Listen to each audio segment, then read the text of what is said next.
और यहाँ तक हमारे शास्त्र कहते हैं, विष्णु पुराण में, कूर्म पुराण में, ब्रह्मवैवर्त पुराण में, स्कंद पुराण में, लिंग पुराण में, शिव पुराण में यहाँ तक वर्णन किया गया कि यदि कोई मानव, कोई मनुष्य, संसार में जन्म लेने वाला यदि कोई मानव अगर राम और शिव में भेद करते हैं, नारायण और शिव में भेद करते हैं, शिव और नारायण में भेद करते हैं, तो उनको बार बार मृत्यु लोक में जन्म लेना पड़ता है और बार बार 84 लाख योनियां काटना पड़ती है, पर उनकी गति नहीं हो पाती।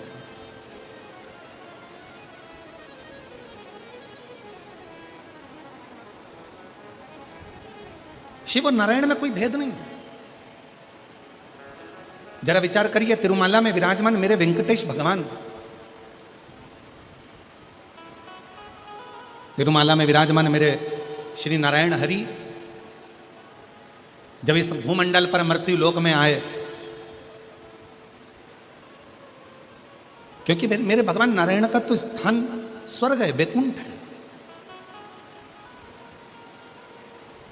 ब्रह्मा जी ब्रह्मलोक में हैं, भगवान विष्णु वैकुंठ लोक में हैं और मेरे भगवान शंकर मृत्यु लोक में।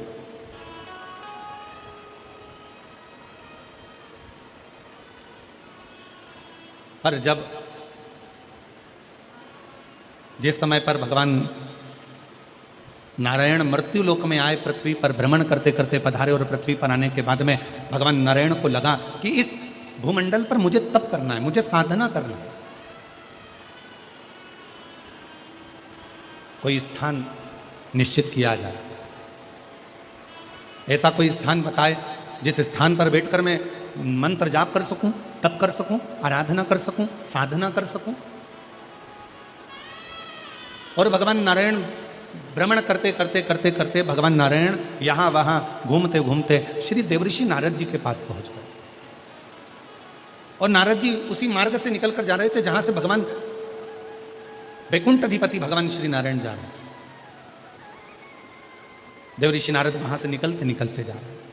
नारायण श्रीमन नारायण, नारायण श्रीमन नारायण, नारायण श्रीमन नारायण, नारायण श्रीमन नारायण। लक्ष्मी नारायण सत्यनारायण, नारायण हरि नारायण। लक्ष्मी नारायण सत्यनारायण, नारायण हरि नारायण। लक्ष्मी नारायण सत्यनारायण, नारायण हरि नारायण।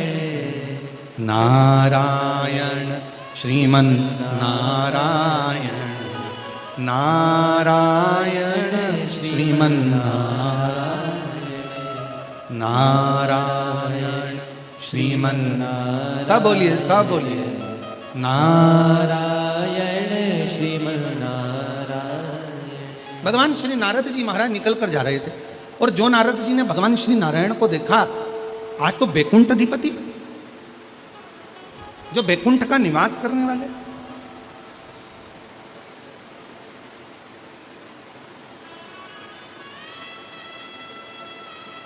स्वयं वैकुंठ में रहने वाले आज वैकुंठ अधिपति इस भूमंडल पर भ्रमण कर रहे हैं।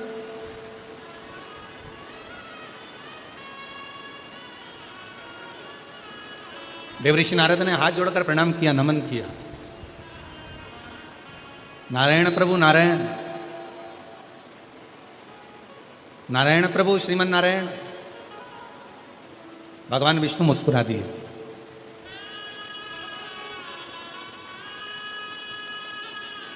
और भगवान विष्णु जैसे ही मुस्कुराए तो देवऋषि नारद के चेहरे पर भी हंसी आ गई।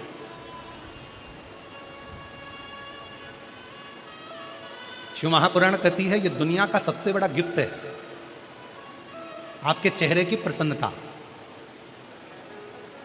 और केवल एक मनुष्य ही है 83,99,999 योनियां काटने के बाद जो ये 84 लाखवें नंबर की योनि जो मनुष्य की मिली है ना, केवल 83,99,999 योनियां, जितनी भी योनियां काटे हो, कोई सी भी ऐसी योनि नहीं है जिसमें तुम मुस्कुराओ हंसो।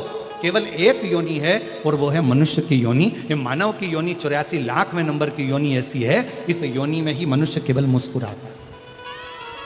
केवल एक योनि यही है।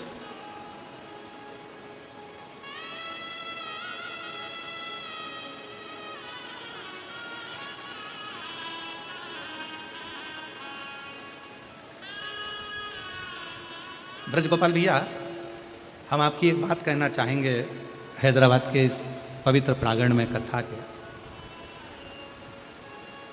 कल हम जब आ रहे थे तो सभी लोग अपना अपना सुना रहे थे गाड़ी के अंदर कि गुरुजी इतना पानी गिर रहा है, ऐसा पानी गिर रहा है, कीचड़ हो गया, पानी भरा गया। फिर नीचे पंडाल में पाट बिछाए गए, लकड़ी के पाटे लगाए गए, फिर पाटे के ऊपर पन्नी बिछाई गई, पॉलीथीन, फिर पन्नी बिछाकर फिर कालीन बिछाया गया, फिर उसको बिछाकर फिर कुर्सियां लगाई गई, सोफे लगाए गए, और जो सभी पंडालों में बैठने की व्यवस्था करी गई।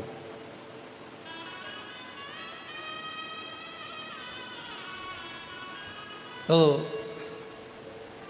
फिर हमने सबकी बात सुनते सुनते आखिरी में हमने पूछा कि ये बताओ कि ये सब तो हो रहा था, पर ब्रजगोपाल भैया के चेहरे पर हंसी थी कि नहीं, ये बताओ पहले, मुस्कुराहट थी कि नहीं। तो जितने लोग हमारे पास में बैठे थे वो सब बोले, कहने लगे हमें तो ऐसा लग रहा था कि इनको कोई फर्क ही नहीं पड़ रहा था।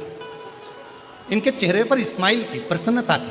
ऐसा लग रहा था कि कथा मैं नहीं करा रहा हूं, कथा तो स्वयं देवाधिदेव महादेव करा रहे हैं, तो मुझे चिंता करने की जरूरत नहीं, मुझे चिंता करने की जरूरत नहीं। तो हम ब्रजगोपाल भैया आपको ये कहना चाहेंगे कि ये शिव की बड़ी कृपा है। जब व्यक्ति के चेहरे पर अगर स्माइल आ जाए ना, मुस्कुराहट आ जाए, तो समझ लेना कि तुम साधारण नहीं हो। तुम्हारे चेहरे पर जैसे ही स्माइल आती है ना, प्रसन्नता आती है ना, समझ लेना शंकर जी ने आज तुम्हारे चेहरे पर सिग्नेचर करा है, इसलिए शिव जी तुम्हारे को प्रसन्नता दे रहे हैं, आनंदता दे रहे हैं।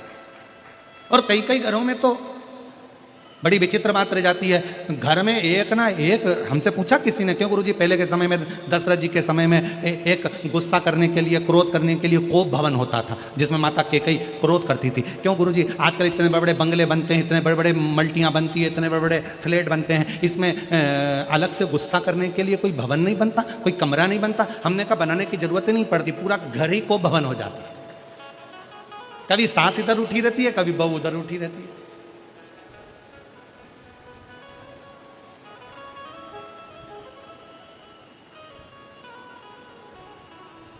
और देखा जाए ना तो आज के जमाने में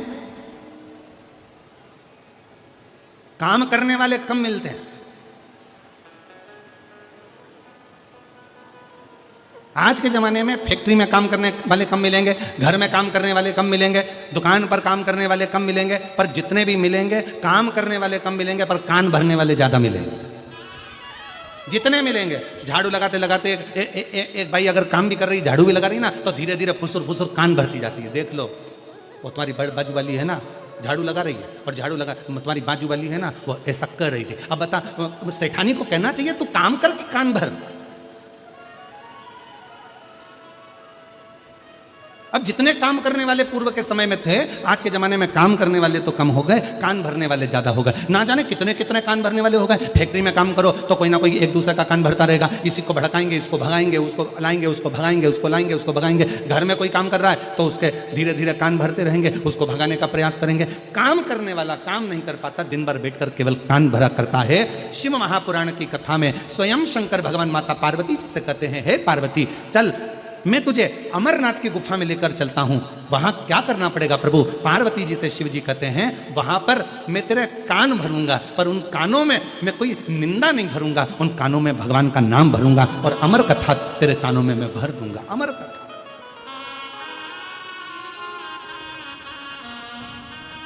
और वो अमर कथा भरूंगा जिस अमर कथा को श्रवण करने के बाद फिर तुझे जन्म नहीं लेना पड़ा।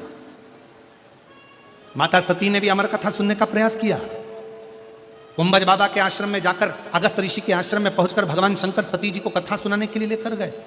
माता उमा जब भगवान महेश के साथ में विराजमान हुई, जब माता उमा महेश भगवान के साथ में विराजमान हुई, जिससे महेश्वरी समाज की उत्पत्ति हुई, उस समय पर भी भगवान महेश ने माता उमा को अमर कथा सुनाने का प्रयास किया, माता कात्यायनी को, माता कुष्मांडा को, माता स्कंदा को, माँ कालरात्रि को, माता महागौरी को। ऐसा कोई माता का अवतार नहीं हुआ जिसमें भगवान शंकर ने माँ पार्वती जी को जो अन्य रूप में आई उनमें उन्होंने अमर कथा सुनाने का प्रयास नहीं किया। पर आखिरी बिंदु था भगवान शंकर का पार्वती जी को अमर कथा सुनाना, क्योंकि शिव चाहते थे अब यह पार्वती फिर जन्म ना ले, बार बार मृत्यु के काल में ना पड़े, इसको एक बार ऐसी कथा सुना दूं जिसको सुनकर ये अपनी जिंदगी की अमरता प्राप्त कर ले।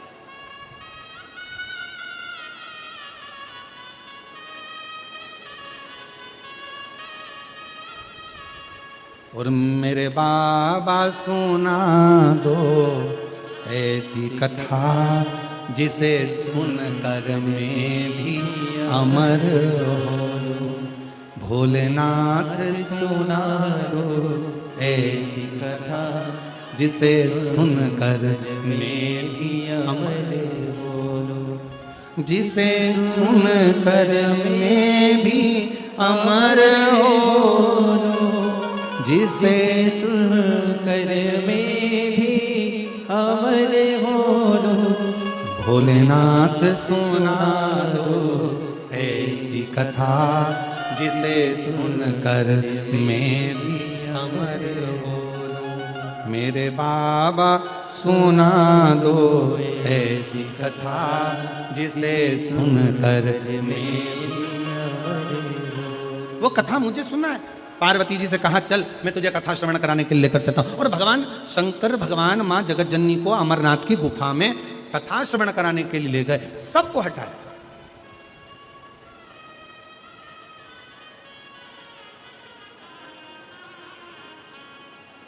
मां गंगा जी को भी बाहर छोड़ा, चंद्रदेव को भी बाहर छोड़ा, सर्पदेव को बाहर छोड़ा, डमरू को बाहर छोड़ा, सबको बाहर छोड़कर अमरनाथ की गुफा में जब कथा श्रवण कराने के लिए बैठे, पार्वती जी के हाथ में त्रिशूल दे दिया, ले आओ त्रिशूल और जाओ पार्वती जी, अगर कोई कथा सुनने के लिए बैठा हो तो उसको वहां से हटाया। ये कथा मैं केवल तुम्हें श्रवण कराना चाहता हूं। तुम्हें सुनाने का कारण क्या है?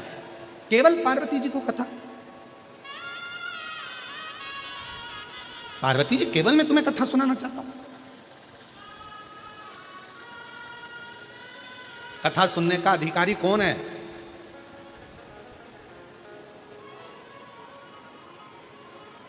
ऐ मेरी हैदराबाद की जीजियों और मेरे हैदराबाद के जीजाओं, शिव महापुराण की कथा किसको सुनने को मिलती है? स्वयं माता पार्वती जी ने शिव जी से पूछा था यह सवाल कि आपकी शिव महापुराण की कथा सुनने का अधिकारी कौन है? तो कहा जिसने अपनी जिंदगी में, अपने जीवन में एक बार भी मुझे दिल से पुकारा होता है। शिव जी कहते हैं उसको मृत्यु लोक में, मनुष्य देह में एक बार शिव महापुराण की कथा श्रवण करने का मौका जरूर मिलता है और फिर संसार सागर में उसका पुनर्जन्म नहीं होता।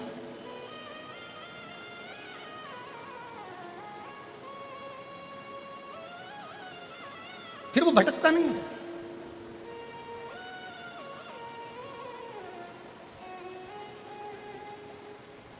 एक विश्वास के साथ जब हम शिव महापुराण की कथा को, पार्वती जी ने हाथ में त्रिशूल लेकर कथा को श्रवण करना चाहा, कथा सुनने के लिए मां जगतजननी बैठ भी गई, कथा चालू भी हो गई और कथा में मन भी लग गया। पार्वती जी का ऐसा नहीं कि चित्त नहीं लगा, हृदय लगा उनका कथा श्रवण करने में।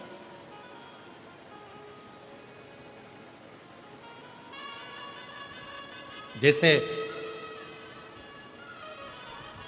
भगवान नारायण मुस्कुराए और उनके मुस्कुराने पर ही भगवान देवऋषि नारद के चेहरे पर भी मुस्कुराहट आ गई, हंसी आ गई।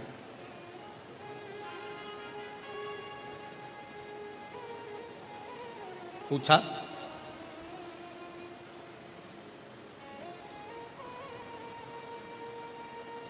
देवऋषि नारद जी ने पूछ लिया भगवान नारायण से, प्रभु आज बैकुंठ छोड़कर मृत्यु लोक में आए हो, पृथ्वी पर भ्रमण कर रहे हो, क्यों, किस लिए?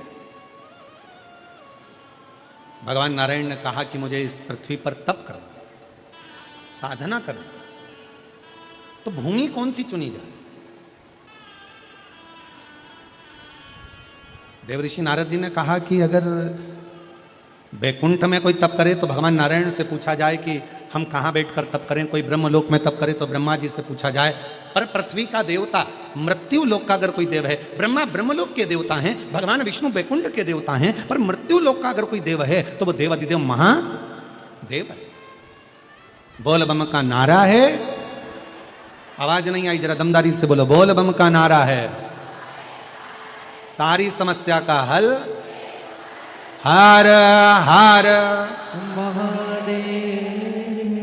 तो वैकुंठ लोक भगवान नारायण का, ब्रह्मलोक ब्रह्मा जी का, और मृत्यु लोक तो भगवान शिव जी का। अगर मृत्यु लोक पर कहीं तप करना है, मृत्यु लोक पर अगर कहीं तप साधना करना है तो भगवान शंकर जी से पूछना पड़ेगा। तब भगवान नारायण स्वयं शिव जी से कहते हैं कि भगवान भोलेनाथ जी आप बताओ कि मैं मृत्यु लोक में कहाँ तप करूं? तो कहा एक काम करो, इस तिरुमाला पर बैठकर आप तप करिए और कपिलेश्वर महादेव के रूप में बैठकर मैं आपकी रक्षा करूंगा।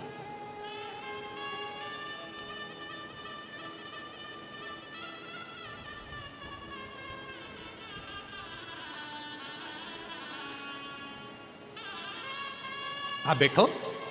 तिरुमाला के शिखर पर भगवान नारायण बैठकर कपिलेश्वर महादेव के रूप में भगवान स्वयं शिव विराजमान हो गए। भगवान शिव,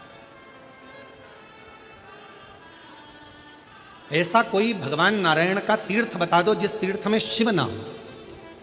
बद्रीनाथ जाएंगे, केदारनाथ जी हैं। श्रीनाथ जी का दर्शन करने के लिए नाथ द्वारा जाएंगे, एकलिंग जी हैं।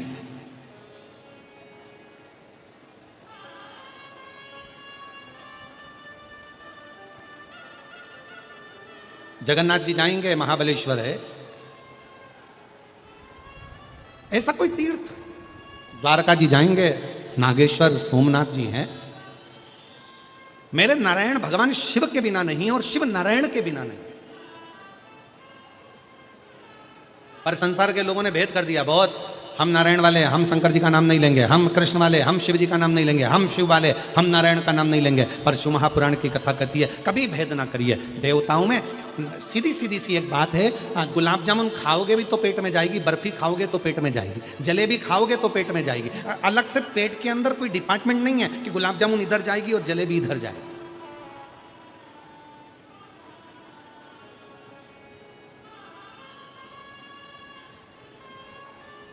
तुम्हारा मन पड़े राम कहो, तुम्हारा मन पड़े कृष्ण कहो, तुम्हारा मन पड़े शिव कहो, तुम्हारा मन पड़े दत्त कहो, तुम्हारा मन पड़े, तुम जिसका भजन करते हो, जिसका स्मरण करते हो उसको भजो।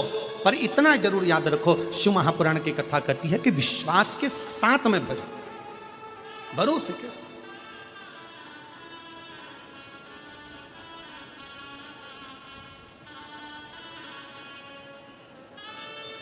और ऐसी सुभाना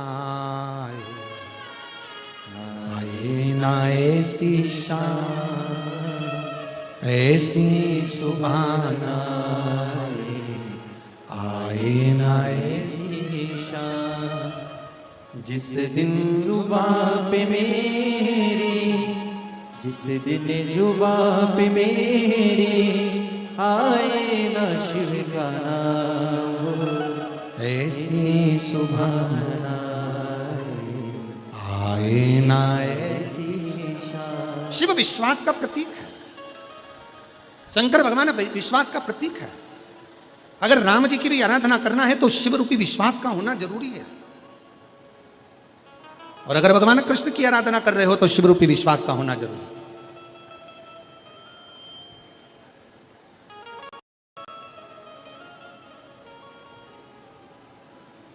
ये भूतड़ा परिवार में हमारा दूसरी बार आगमन हुआ है। पहले जब स्वर्गीय श्री रामनिवास जी भूतड़ा जी थे, स्वर्गीय श्रीमती शकुंतला देवी जी भूतड़ा जी थी, और स्वर्गीय रामनिवास जी भूतड़ा जी का बड़ा मन था उस समय पर। उस समय शरीर में थोड़ा उन्हें कष्ट भी था, रोग ग्रसित था थोड़ा सा, पर उनका बड़ा मन था। तो उन्होंने उस समय पर अपनी धर्मपत्नी श्रीमती शकुंतला देवी जी से कहा कि सियोर वाला महाराज की कथा सुनना है शिवपुर।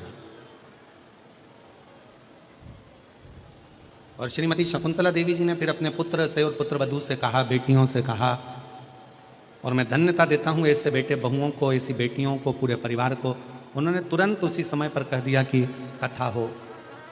अब शरीर कष्ट था तो बड़ा विशाल पंडाल या विशाल रूप में उस कथा का आयोजन नहीं किया गया। घर पर ही एक पंडाल लगाकर उस कथा का दिव्य और भव्य आयोजन किया गया। और उस समय पर लग रहा था कि इतनी विशाल शिव महापुराण को गागर में सागर को समाहित किया गया।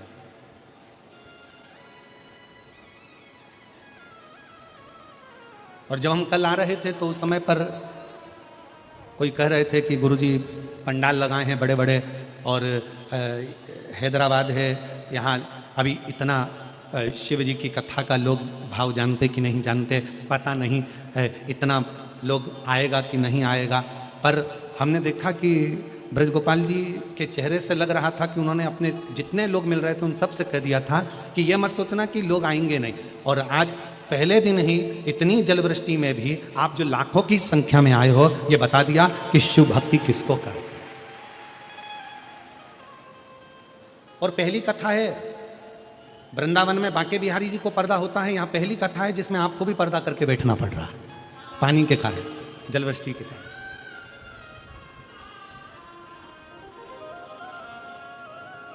शिव कथा है, आप जितने विश्वास से श्रवण करेंगे, जितने भरोसे से सुनेंगे, क्या देगा मेरा भोले बाबा ये हम नहीं जानते, पर इतना जरूर है कि वो खाली हाथ तो नहीं भेजे। उसका भरोसा जितनी दृढ़ता के साथ में आप उसे ग्रहण करेंगे। एक पत्र आया है, अच्छा है, देखिए।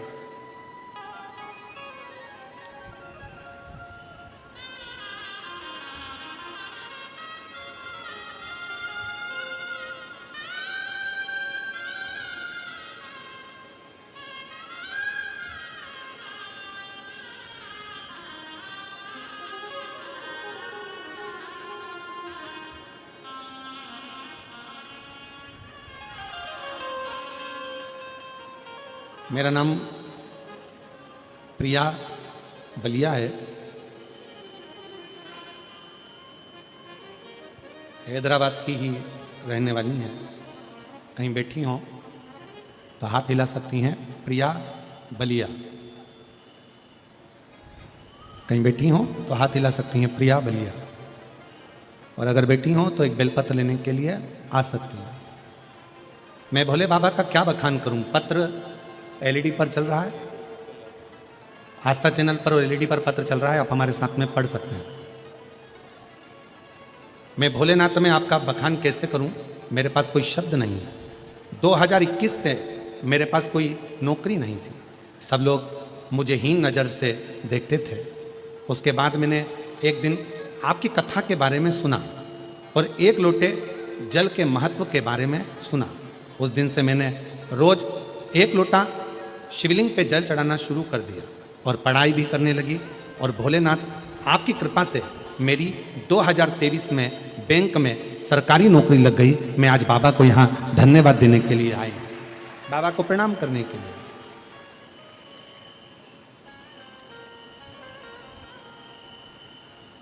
और तेरी कृपा का आता है आप लोगों को सबको, तो आवाज में गाइएगा थोड़ा। तेरी कृपा का क्या है भरोसा, कब किस पर हो जाए, जरा सी हम पर कर दो, जरा सी हम पर कर दो। तेरी कृपा का क्या है भरोसा, कब किस पर हो जाए, जरा सी हम पर कर दो, जरा सी हम पर कर दो। जिस पर भी हो गई तेरी कृपा करुणा, वो भव पार हुआ, भव पार हुआ। जिस पर भी हो गई तेरी कृपा करुणा, वो भव पार हुआ। एक पत्र और है, अच्छा है, देखिए। पार हुआ, पापी हो चाहे जितना, उसका भी बाबा उद्धार हुआ, उद्धार हुआ। पापी हो चाहे जितना, उसका भी बाबा उद्धार हुआ, उद्धार हुआ। मैं भारती बाई हैदराबाद के, कौन सा लिखा है आप लोग जरा पढ़ के बताओ क्या लिखा है। मैं भारती बाई हैदराबाद के हैं धूलपेट, सही बोले हम? धूलपेट निवासी। कहीं बैठी हो तो हाथ हिला सकती हैं। आप ही हैं? आ जाओ, एक बेलपत्र ले जाना, आ जाइए। मैं बाबा का क्या गुणगान करूं गुरुदेव, बहुत कुछ मेरे बाबा ने मुझे दिया है। मेरे पति की तबीयत बहुत खराब हो गई थी, डॉक्टरों के हिसाब से ठीक नहीं थे, पर बाबा पर एक लोटा जल चढ़ाते चढ़ाते आज बाबा की कृपा से मेरे पति पूर्ण रूप से स्वस्थ हो गए और कोई बड़ी गंभीर बीमारी बाबा ने हटा दी। शिव कृपा किसको कहते हैं?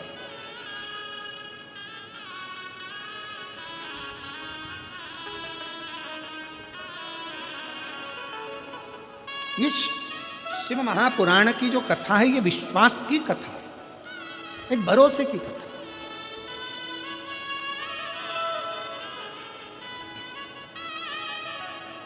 आप जितना जितना भरोसे के साथ शिव महापुराण की कथा को श्रवण कर रहे हो,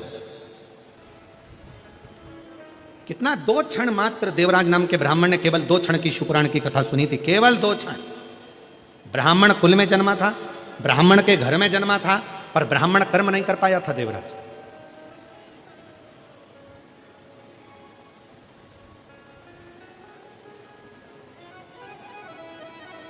घर में अच्छी पत्नी थी, अच्छे बच्चे थे देवराज के घर में, पर एक पर स्त्री का संग मिल गया उसको।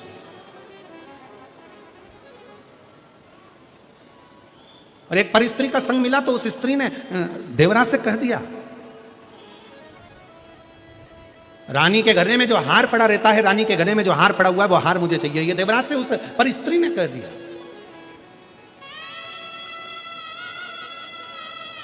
एक गलत नारी का संग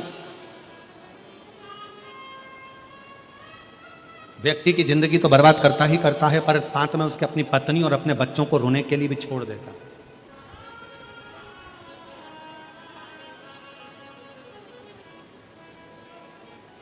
इसलिए शायद भविष्य पुराण में एक बड़ी सुंदर बात लिखी है कि जानवर पर भरोसा कर लेना,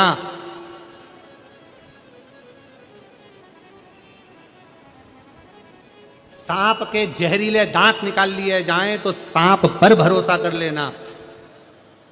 पर भविष्य पुराण कहती है कलयुग जब अपने पूर्ण जोर में आ जाए, जानवर पर भरोसा कर लेना, सांप पर भरोसा कर लेना, कीड़े पर भरोसा कर लेना, पर भविष्य पुराण कहती है जब घोर कलयुग आएगा तब इंसान पर भरोसा करना सबसे कठिन काम हो जाएगा, क्योंकि मनुष्य भरोसे के लायक ही नहीं बचे।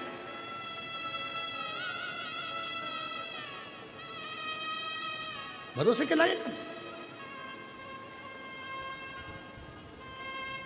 हर व्यक्ति ये सोच में बैठा है बस। वो कहते हैं ना महाराज, पतंग जितनी ऊंची ऊंचाई पर उड़ती है ना, यहां उड़ाते हैं कि नहीं उड़ाते? हैदराबाद में मकर संक्रांति पर, अरे जम के तो बोलो जरा, उड़ाते हैं? हाँ, पतंग जितनी ऊंचाई पर उड़ती है, आसपास की बिल्डिंग के जितने लोग रहते हैं उस पतंग को काटने की तैयारी में लग जाते हैं। पतंग जितनी ऊंची रहेगी उसको काटने वालों की संख्या उतनी ज्यादा रहेगी। उसी तरह मनुष्य जितनी ऊंचाइयों पर बढ़ता चले जाएगा उसको काटने वाले भी तैयारी में बैठे रहते हैं कि कैसे काटना है, कैसे काटना। एक पतंग उधर से आ रही है काटने वाली, एक इधर से आ रही है, एक इधर से, एक उधर से, और वो हवा में उड़ती चली जा रही है।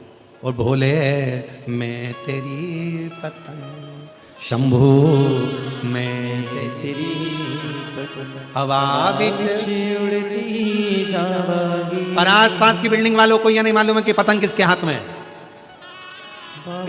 डोर है तो छड़ीना कटी जाएगी। आस पास की बिल्डिंग वालों को यह नहीं मालूम है कि ये पतंग उड़ा कौन रहा है, कौन है इसके पीछे। जो इसको इतनी ऊंचाइयों पर लेकर जा रहा है? कौन है इसके पीछे जो ये अलमस्त की जिंदगी जी रहा है? कौन है इसके पीछे जो इतने आनंद के जीवन को जी रहा है? और काटने वाले लगे हैं, कोई इधर से काट रहा, कोई उधर से काट रहा, कोई इधर से काट रहा, कोई उधर से काट रहा। काटने वाले लगे हैं। पतंग को, ऊंची उड़ती हुई पतंग को काटने वाले भी ढेर होते हैं, और ऊंचाइयों पर चढ़ने वाले व्यक्ति का, जिसका मान, जिसका सम्मान, जिसकी इज्जत, जिसकी प्रतिष्ठा, जिसका वैभव चारों तरफ हर जगह पर होता रहता है, उसको भी काटने वाले ढेर हो जाते हैं। कोई इधर से काटेगा, कोई उधर से काटेगा, कोई इधर से बुराई करेगा, कोई उधर से बुराई करेगा, कोई उधर से बुराई करेगा, करता।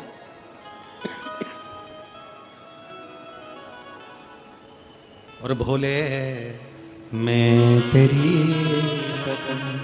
शंभू मैं तेरी हवा बिछ उड़ती जावागी बाबा डोर तो छड़ी नाम कटी जावागी शंभू मैं तेरी। शिव कथा कर रही है, भगवान शंकर का चरित्र कर रहा है। देवराज नाम का ब्राह्मण अच्छी संगत में था, परिवार भी अच्छा था, पत्नी भी अच्छी थी, बच्चे भी अच्छे थे, पर एक ऐसी परिस्त्री मिल गई जिसने बच्चों से भी दूर कर दिया, पत्नी से भी दूर कर दिया, माता पिता से भी दूर कर दिया, रिश्ते नातों से भी दूर कर दिया। उसने उस परिस्त्री ने, ना जाने उस स्त्री ने किस तरह से उस देवराज को अपना बना लिया। अब देवराज से कहती कि मुझे ये ला कर दो, देवराज वो ला कर देता। देवराज मुझे ये ला कर दो, वो ला कर देता। देवराज रानी के गले में जो हार पड़ा है वो मुझे ला कर दो, तो देवराज चोरी करने चले गया, और चोरी कर कर देवराज रानी के गले का हार लेकर आ रहा था। पीछे दूत लगे हुए थे राजा के। चोरी का धन लेकर कहाँ जाए? एक शंकर के मंदिर में चला गया। बहुत शरीर में ताप हो रहा था, बुखार पड़ रहा था, बहुत धूज रहा था, उसका शरीर कंपन हो रहा था, और शरीर में ठंड लगने के कारण वो शिव के मंदिर में पहुंच गया, शंकर के मंदिर।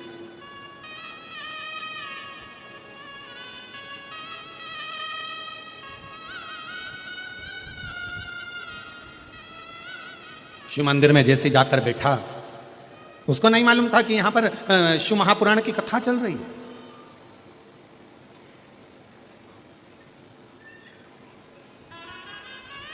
आज जब पहले दिन की कथा हो जाएगी ना,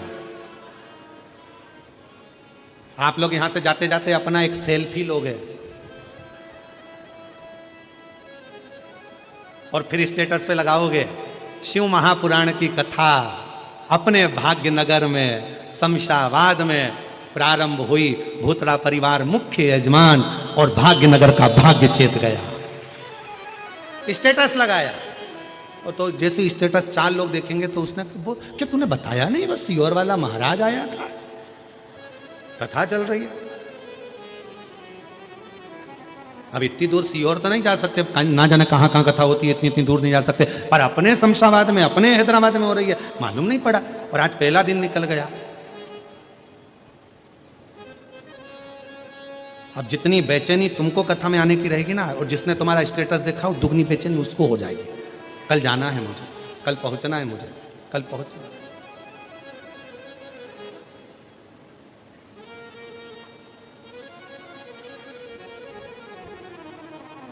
अच्छा, ऐसा नहीं है कि बेचैनी तुमको नहीं हुई। जिस दिन से तुम लोगों ने सुना होगा ना कि हैदराबाद में कथा हो रही है ना, उस दिन से तैयारी चालू हो गई होगी तुम्हारी, पक्का है तो। एकदम तैयारियां। ये भूतड़ा परिवार तो अपनी तैयारी कर ही रहा था कथा की, पर उससे ज्यादा तैयारी तुम्हारी चल रही होगी। और ऐसा जितने हैदराबाद के घर है ना, सब घरों में मेहमान आके रुके होंगे। जी जी, काका, बुआ, तुम भी आ जाओ, तुम भी आ जाओ, कथा चालू हो रही है, चलेंगे, सुनेंगे, आनंद लेंगे, कथा का रसतत्व ग्रहण करेंगे। और सबसे ज्यादा टेंशन होगा पास का। अब भूतड़ा जी के रिश्तेदारों को, फिर रिश्तेदारों के रिश्तेदार, फिर रिश्तेदार के रिश्तेदार, फिर रिश्तेदार के रिश्तेदार। क्यों, तुम्हारी पहचान है क्या? हाँ, आपने तो बाजू में, बिल्कुल बाजू में। अच्छा ठीक है, जरा देखो ना पास वगैरह मिल जाए। और मिल तो गया, पर आना था 5 नंबर गेट पे, और पानी भरा गया गेट पे, पास हाथ में। अब वहां जाके बोल रही 5 नंबर तो यही है, अंदर जाना है। अब वहां पर कह दिया पानी भरा, कीचड़ बहुत हो रहा है, नहीं जा सकती। अब 5 नंबर का पास 7 नंबर वाले झेलेंगे नहीं, जाऊं किधर?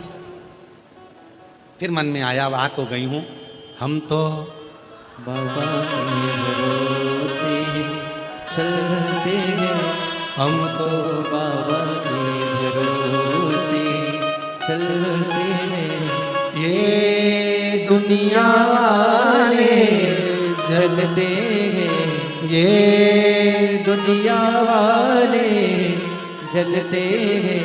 हम तो बाबा के भरोसे चलते हैं, हम तो बाबा के भरोसे चलते हैं, हम तो बाबा के भरोसे चलते हैं। दोनों हाथों से ताली से बजाते हो। दुनिया वाले जलते हैं, ये दुनिया वाले जलते हैं।